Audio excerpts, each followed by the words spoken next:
السلام عليكم صديقي العزيز. من اغرب الحاجات اللي ممكن تسمع عنها في حياتك هي اكتشافات ميكانيكال كم. وميكانيكال كم هي اللي بتفسر كل ما يحدث في الكون على الكوانتم ليفل او المستوى الكمي. ويا سيدي لما نقول على المستوى الكمي يبقى احنا بنتكلم على الذرات وعلى الجسيمات الدون ذريه اللي هي بيتكون منها الكون كله بما فيهم اجسامنا انا وانت. وفي عالم الكم مفيش اي شيء مؤكد على الاطلاق، وكأن الكون بيتأمر علينا لمنعنا من معرفة الجزء ده من الفيزياء اللي جميع الاحتمالات فيه واردة وممكنة زي ما هنشوف في الحلقة دي. والكلام دوت بيأكد مبدأ عدم اليقين لهايزنبرج. يعني مثلا مفيش اي حد ومستحيل يحدد مكان الالكترون في الذرة هو فين، وكل اللي احنا نقدر نعرفه هي احتمالية وجوده في مكان معين. ومن ضمن غرائب ميكانيكا الكم برضو هي ظاهرة التراكب الكمي، ودي ظاهرة بيكون فيها الجسيم في حالتين في وقت واحد. يعني يا سيدي مرة يبقى موجة ومرة يبقى جسيم، او ممكن يكون موجود في مكانين في وقت واحد برضه. وده يا سيدي انا شرحته في فيديو منفصل لوحده خالص في تجربة الشك المزدوج، لكن انا جاي النهاردة علشان اكلمك في ظاهرة غريبة وعجيبة هتخلي دماغك تلف حرفيا، وهي ظاهرة التشابك الكمي، وهتخليك فعليا تغير تفكيرك في مكونات الكون. وهسحلك معايا في الخلاف الكبير اللي حصل ما بين اكبر العلماء في الفيزياء زي ألبرت اينشتاين والعلماء اللي قام على ايديهم فيزياء ميكانيكال كم. وعاوز اقول لك صديقي العزيز ان الظاهرة اللي انا جاي اكلمك عليها النهاردة كانت من اهم اسباب الخلاف اللي حصل. بس قبل ما اسحلك معايا في الموضوع دوت بطلب منك اللي انت تعمل كوبايه الشاي بتاعتك علشان بدون مبالغه هتحتاجه فعليا في الحلقه دي. بس وانت ايه تعملها كده لايك وشير واشتراك علشان انا فعلا محتاج كل الدعم منكم يا شباب، وخصوصا لسه في الاول. جاهز؟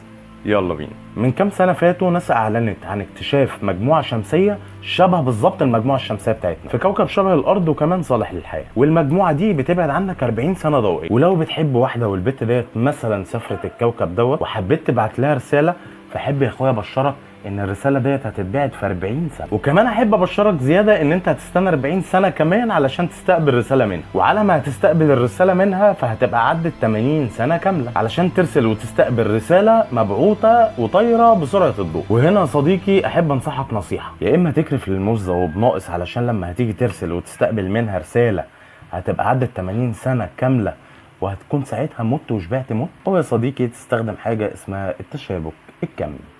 وهي ديت الحاجة الوحيدة اللي ممكن سرعتها تفوق سرعة الضوء ملايين المرات. فايه بقى يا معلم حكاية التشابك الكمي دي؟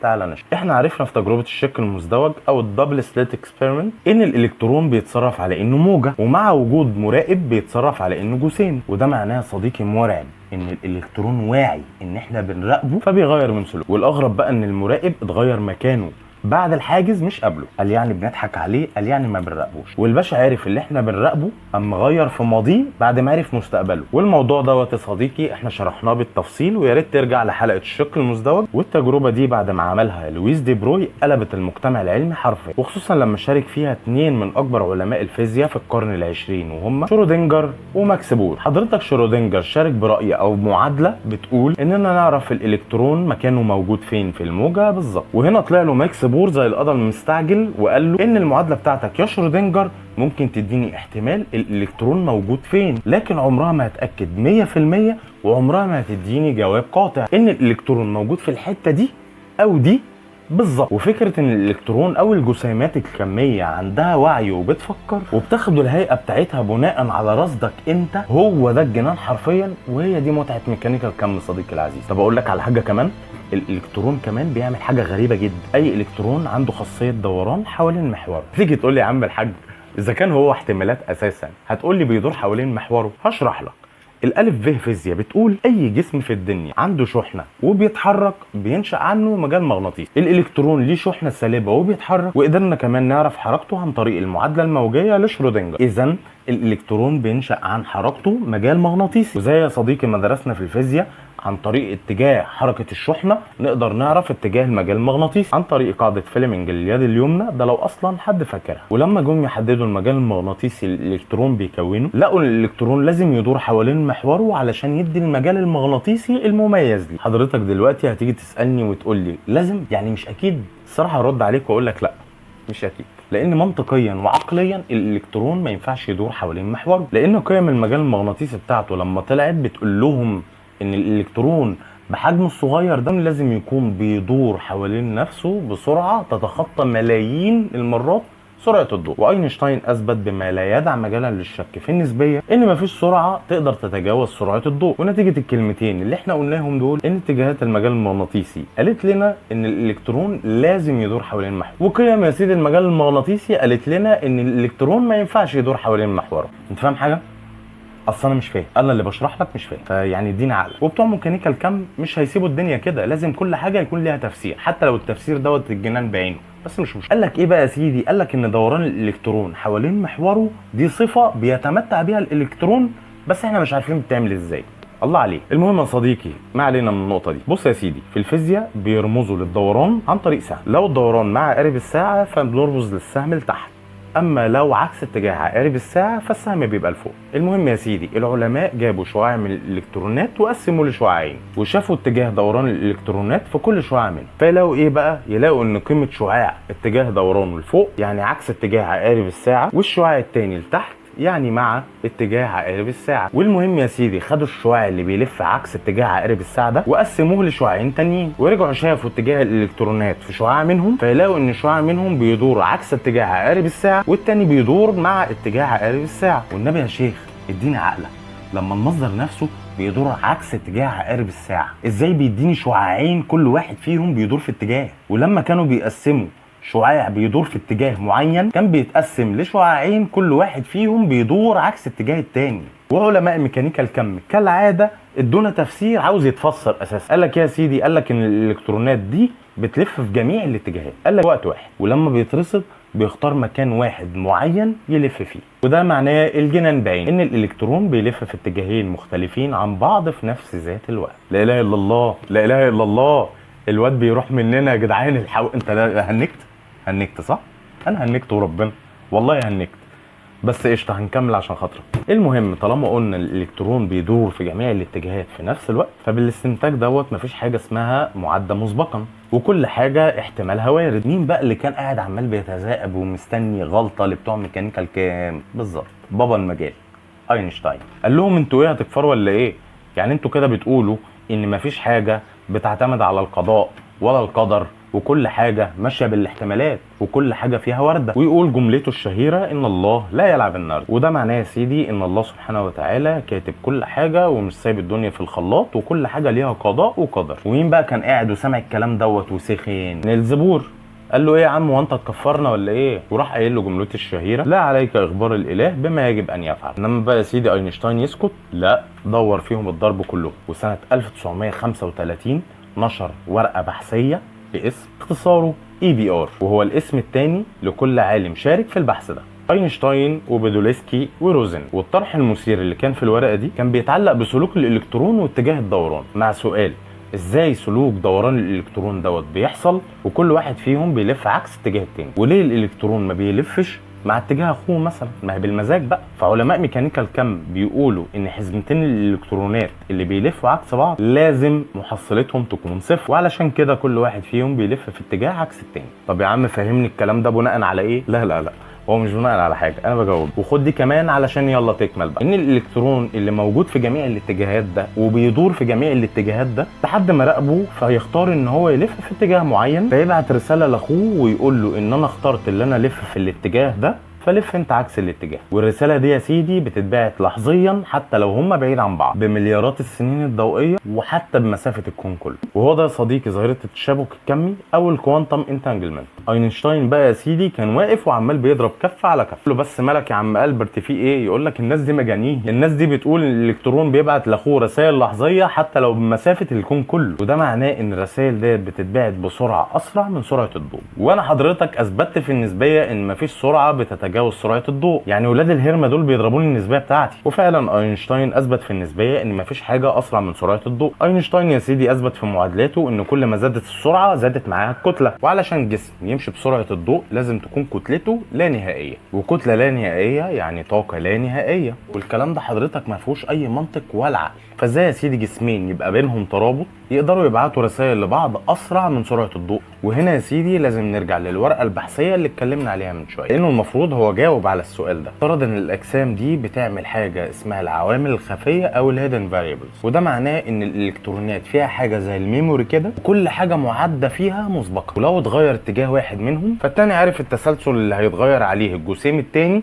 وهيتغير لحظيا، ومفيش اتصال بيحصل ولا حاجه. ولو هيقرب الفكره ديت بمثال بسيط، فانت لو عندك جوز جزم مثلا حطيت بشكل عشوائي فرده معاك في صندوق والتانيه برضو حطيتها في صندوق وبعتها القمر مثلا، فانت لو فتحت الصندوق اللي معاك وطلعت الفرده اللي معاك مثلا يمين، فالطبيعي اللي هتبقى جوه الصندوق وعند القمر فوق هتبقى الشمال. وده يا سيدي مش محتاج تبادل رسائل ما بين الفردتين وبعض مثلا، وده يا سيدي تفسير اينشتاين في ورقته البحثيه. قشطه؟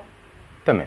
العركه اللي حصلت ما بين العلماء وبعضهم في الاوساط العلميه ديت سمعت لحد واحد اسمه جون ستيوارت بيل، وراح قال لهم يا جدعان استهدوا بالله، انا هعمل لكم تجربه تقدروا تعرفوا بيها في تشابك كمي فعلا وتبادل معلومات ما بين الالكترونات وبعضها، ولا المعلومات ديت معده مسبقا زي ما قال اينشتاين، ونحاول نخلص العركه دي على خير. بس خليني قبل ما اخش في التجربه افكرك بحاجه بسيطه قد كده. اتجاه دوران الالكترون لازم يتحدد على محور معين يقيس المحور دوت، ممكن يكون في اي اتجاه، بمعنى اصح هو موجود في عدد لا نهائي من الاتجاهات. في عالم الكوانتم يا سيدي الجسم المرصود ممكن يتاثر بالراصد اللي هو انا، فالالكترون بيوفر علينا المشكله دي وبقى يحدد اتجاه محوره مع اتجاه محور الجهاز ذات نفسه. يعني لو الجهاز عمودي الالكترون كمان هيبقى عمودي، ولو الجهاز رأسي الالكترون كمان هيبقى رأسي. وعلى الرغم اصلا ان دي حاجه المفروض نقف عندها، لكن ما علينا، احنا في العالم ده حرفيا شفنا كتير فمش هتيجي على دي. المهم افتراضات بيل يا سيدي، هنجيب 3 ازواج من الجسيمات المتشابكه كميا ومعاهم 3 ازواج برضو من اجهزه الرصد اللي عندها القدره ان هي تعرف محور دوران الالكترون، وهنخلي كل واحد فيهم واخد وضعيه معينه في الرصد بحيث يتغير بناء عليه اتجاه المحور،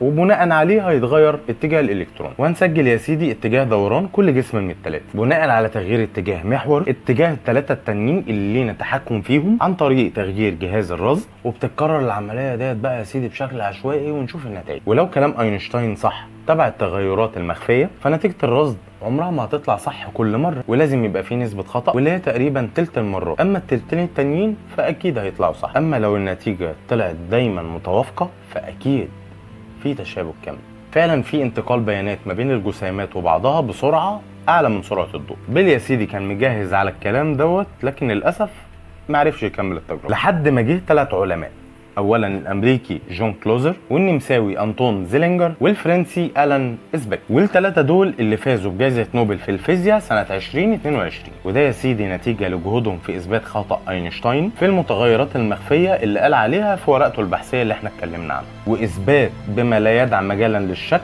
ان الالكترونات ما بينها وبين بعضها انتقال لحظي للبيانات بيصل ملايين المرات بسرعه اسرع من سرعه الضوء. واثبات ان الفيزياء على المستوى الكمي فيزياء اللا منطق واللا عقل. الرجاله ديت بقى جم يثبتوا لنا ان اللا منطق واللا عقل كسبوا في النهايه، وبكده الرجاله اكتشفوا لنا سرعه اسرع من اسرع سرعه مكتشفه حتى الان، وهي سرعه الضوء. تقول لي يا عم حلاوه الكلام ده خالص، طب احنا كبشريه استفدنا ايه من الاكتشاف ده؟ بقول لك يا سيدي فعليا هتحصل طفره كبيره في عالم الحوادث ده بسم الله الرحمن الرحيم. وخليني يا سيدي اشرح لك ازاي. الكمبيوتر او اي اله الكترونيه معتمده على نقل الالكترونات باللغه اللي بتتعامل بيها بشكل اساسي، وهم 0 و1، وعندها وحده تخزين اسمها بايت، وفي الكترونات وصلت يبقى 1، مفيش الكترونات وصلت يبقى 0. وبما ان كل الارقام اللي بنتعامل بيها من 0 ل 9، فالارقام دي بتترجم لاصفار ووحايد يعبر عنه، وبكده كل آلة تقدر تعبر عن كل رقم عن طريق الأصفار والوحايد، أو بمعنى تاني عن طريق توصيل الإلكترونات أو فصلها. وطالما قدرت تمثل الأرقام بالمنظر ده فتقدر تمثل أي حاجة تانية لجهاز الكمبيوتر، لأن ببساطة أي نوع من المعلومات تقدر تبسطه عن طريق لغة الصفر والواحد. لكن الالكترونات ديت يا صديقي محدوده بحاجات تانية، منها السرعه اللي بيتنقل بيها عن طريق السلوك، وفي احسن الاحوال يعني ده لو العمليه سالكه ومفيش اي معوقات في النص. لكن لو عندنا بيانات كتير عاوزين ننقلها من جهاز للتاني كده يبقى عندنا مشكله، اولهم سرعه نقل البيانات، ثانيا كم البيانات اللي عاوزين ننقلها. لما بقى عن طريق الحواسيب الكميه انت عندك الالكترونات هتقدر تنقل بيها معلومات بطريقه لحظيه بغض النظر عن المسافه، وده هيخليها اكثر كفاءه بقدر لا يمكن تتصوره. المشكله الثانيه بتاعت حجم البيانات بقى، فلو فاكر المعادله الموجيه بتاعت شرودنجر وعدلها ماكس بور اللي بتقول ان الالكترون موجود في موجه كبيره من الاحتمالات، واللي هي بتعني ان هو موجود في اي احتمال يجي في خيالك في نفس الوقت، وبكده هيبقى عنده عدد ضخم من البيانات اللي ممكن ومش هتتنقل توالي معلومه ورا معلومه زي ما بيحصل دلوقتي، لا ده كله هيتنقل مع بعضه في نفس ذات الوقت توازي مش توالي، وده يا سيدي يقدر يعالج كم كبير من البيانات في نفس الوقت، ودي حاجة هتنقل المعالج في حتة تانية خالص. ولو مش فاهم فخليني افهمك واحكي لك على حاسوب جوجل الكمي سيكامو. حسب ورقة بحثية اتنشرت سنة 2019 فالحاسوب دوت يقدر يعالج مشكلة في 200 ثانية بس، ممكن تاخد من حاسوب تاني عادي، اسمع بقى كده، 10,000 سنة علشان تحلها. استوعبت يا سيدي النقلة التكنولوجية اللي احنا مقبلين عليها؟ حضرتك ده تطور من نوع جديد. صديقي العزيز، الكلام ده بيقول ان الفيزياء الكلاسيكيه اللي احنا درسناها والقوانين اللي بتحكمنا في العالم المرئي كليا على المستوى الكمي. واوعى غرابه المواضيع اللي احنا بنتكلم فيها دي تنسيك ان الكون ملوش غير خالق واحد هو المتحكم الاول والاخير في طبيعته ومعاييره. وعلى الرغم من ان الامور ممكن تبان عشوائيه وده بسبب نظرتك الضيقه وعقلك القاصر، الا انها دائما وابدا تخضع لحكمه لا يعلمها الا خالق. اكيد لو الحلقه عجبتك ولو استفدت ولو بمعلومه ما تنسانيش في اللايك والشير، واعرف ان انا لسه في اول الطريق ودعمك هو اللي هينجحني. سلام عليكم.